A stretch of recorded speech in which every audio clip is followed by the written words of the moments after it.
This story is unfortunately true. Something I wonder about to this day. I have been debating sharing this story. Damn whoever doesn't believe me and finally chose to write it down.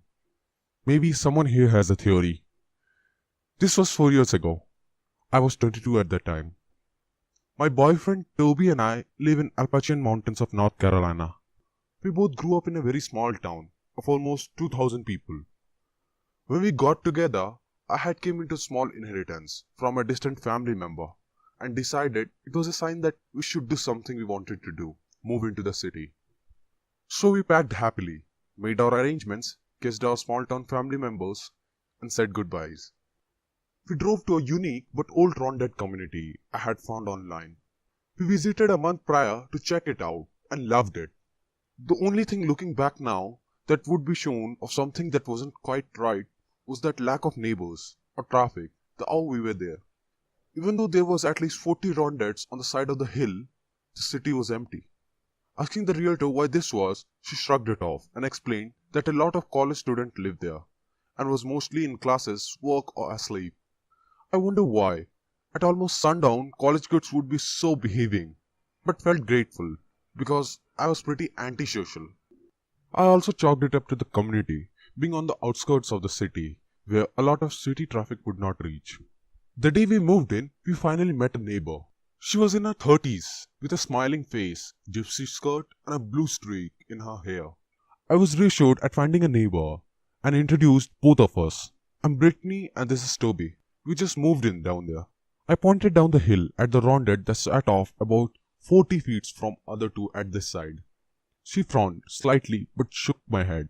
I'm Lisa, welcome to the community. That one you say? It's been empty for months now. The young guy before you only stayed a few months. I'm glad to have another neighbor. You see, the other two beside you have the same story. No one's in them now either. I remember finding that a little odd because we especially had only those three to pick from. All the others were full. I just assumed the three together being open at once was a coincidence.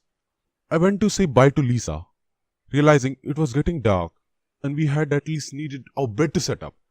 As I went to walk down the hill, she said in a low but caring voice to avoid going outside after sundown. When I turned to ask why, she was already gone. I shrugged it off. We set our beds and unpacked our necessities, then promptly fell in bed exhausted. That night our dog paced and whined a lot, but I assumed it was because of our surroundings and the neighborhood dogs barking, and went back to sleep. For the next few weeks, we unpacked and worked happily. We had fun exploring our new city. Our dog still hadn't settled down, but we hoped he was just restless, all the new unexplored woods around us. We never heard any other neighbors. We had been there only a month when things started getting odd. Our bedroom was at the back of the rondet sitting on the hillside. The front hall of the house faces the valley and thickness of wood.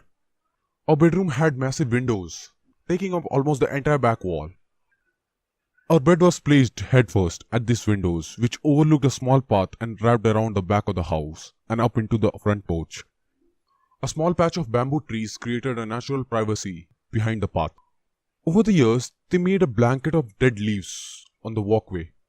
One night, after we had been laying in the bed about an hour, I started to drift off when I hear crunch of leaves behind our house.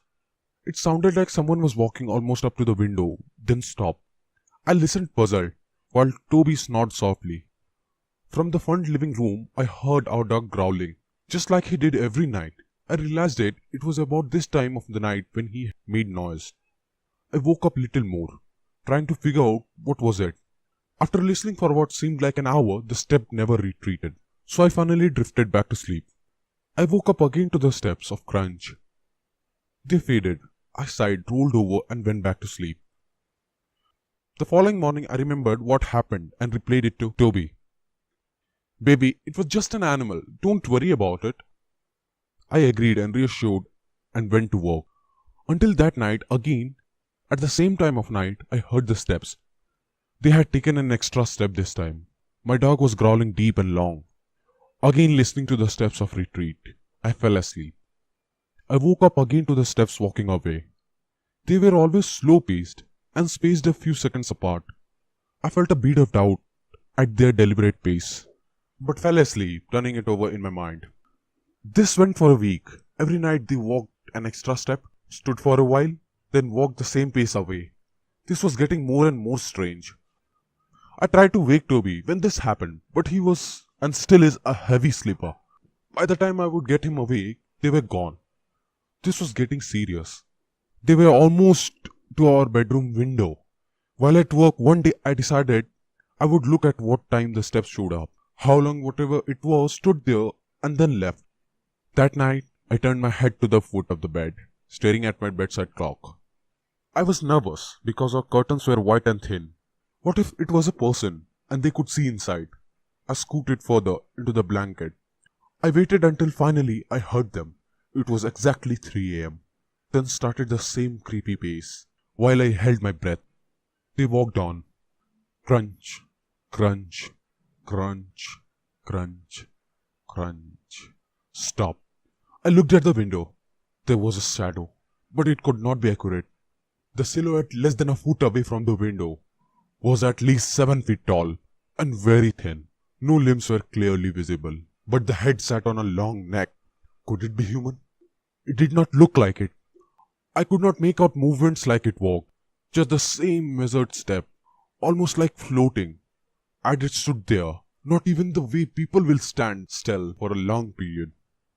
I changed a glance at the red digital glow of the clock. It was 9 after 3. I lay still and waited again. My heart was beating loudly. I was panicking at that point. Still no movements, none. I remember that clearly. Finally, after what seemed like an eternity, it moves backward. It didn't turn. It didn't shuffle around to walk the way it came. It simply moved other way, across the window. In those creepy, slow, perfect steps. When I could not hear it anymore, I looked at the clock. It was 4:10. This thing stood outside my bedroom window, motionless, for solid 1 hour. I woke Toby up then, telling him the whole story. He seemed doubtful. How stressful and frustrating it is when someone keeps calming you down and giving you an answer you know for a fact is bullshit. This kept on for weeks. This thing kept walking further and further across the window, an extra step each night, at the same time, and stood for an hour, on the dot, each time. I was terrified. Even my dog had stopped growling when the shadow hit my curtains, and instead he whined softly and cowardly in the living room. He was normally fearless. I didn't know what to do. I wasn't getting any sleep, and I stopped trying to tell Toby what was going on. I wanted to check the path out, but I was hesitant to go back there. What if it picked up my scent? Toby started to worry about me. He finally wanted to know what was going on. Toby, it's not an animal. I grew up in the woods on a farm. It's not an animal. I was angry, exhausted, and sick of the situation. Finally, he agreed and stayed up the whole night. Like the clockwork, at 3 a.m. it came. Crunch, crunch, crunch, crunch, crunch. I looked at Toby. He looked confused. Crunch, crunch, crunch, crunch. His eyes widened when it passed our window. Crunch, crunch, crunch, crunch. Stop. It was up to our porch railing. I heard a trump, which was new, then silence. I pointed to the clock, indicating for him to watch how long it stood there, motionless.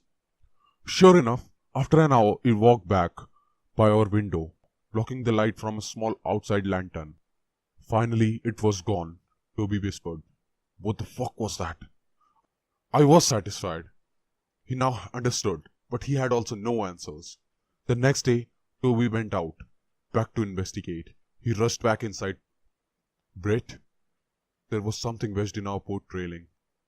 He held out his hand, as if to give me something. He dropped it in my hand, and after looking at it, I dropped it to the floor. It hit the floor and bounced a few feet. It was a tooth. It looked like a human back molar with a ring of blood around its base. We stared at each other in silence. This was embedded in the railing at the end of the porch? I asked. Yes. I had to use my camping knife to pry it out. Part of the root broke off. It was so far into the wood. We moved the next week. Quit our job we both loved and left the city we loved more. We had to move back home. because it was such a short notice. We never told anyone else, including the neighbors. Thinking back, the reason why none of the rondettes next to the woods kept tenants, I think they already knew. We never asked. We know what we saw. We never figured out what it was. And we never went back.